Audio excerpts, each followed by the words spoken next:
ние во нашиот свет го викаме треба да се инвестира во одбрана во длабочина или на англиски кажуваме defensive depth. Односно, да се покријат сите нивоа на сајбер безбедност од луѓе, апликации, информации, податоци, мрежи.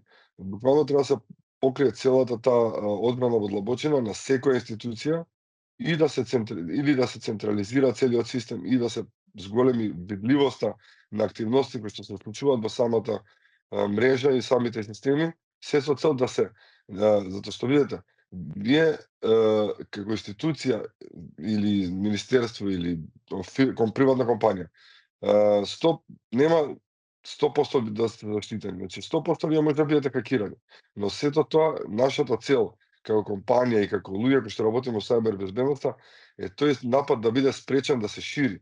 Значи да биде локализиран и се со цел да биде се помала штетата.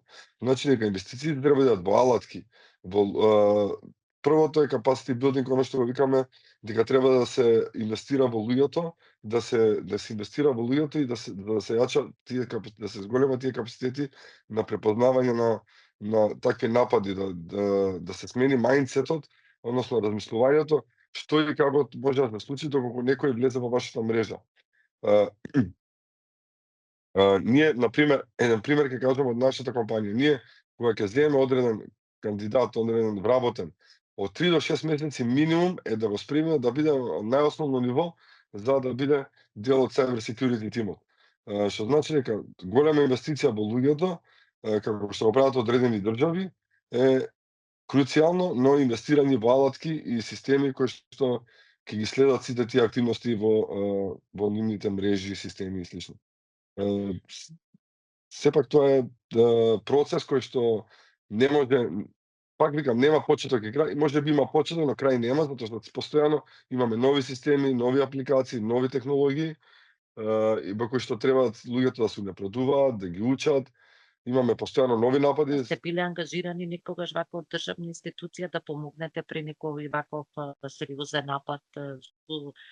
Како тогаш се реагира вака малку попластично, може ли? Сме биле на многу места ангажирани, да, и сме спречиле доста големи напади и можам да кажам дека не само за нас, него поготово за луѓето одговорни во организациите се многу стресни. Тоа што сме го виделе, дека буквално доаѓало до разговори зошто не сме го направиле тоа пред тоа и потоа почнува да размислува. Да, тоа се многу стресни ситуации, буквално како да влегле во вашата продавница или фирма и ви украле се што имате. И автоматски или би ја заклучиле вратата од вашата компанија, не може да влезете да работите. Зошто е тешко да се открие од каде доаѓаат овие напади? Затоа што сепак хакерите им тоа им е работа да се скријат преку посредни врски, за да не дојдат до, има посебна мрежа нели која што се вика Tor мрежа или VPN мрежа преку која што се кријат хакерите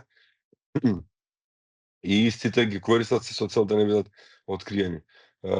Тоа беше нели случајот многу кај нас со бомбите, каде што не може да ги откријат тоа се врски на врски да, по школите, да се врски на врски на врски, така што не може да се откријат тие IP адреси од каде што доаѓаат, а при тоа и хакерите ги користат сите јавни сервиси како Google или Yahoo или Hotmail за да ги пратат истите мејлови и при тоа да не може, многу тешко да се открие, скоро и да нема шанси да се открие дека од каде доаѓа изворниот напад.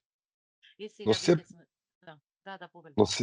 но сепак некад со добри следење, добри точки на контрола може да се откријат, но тоа само интелиџенс, овие нели како да ги кажам, за разузнавање служби може да ги откријат.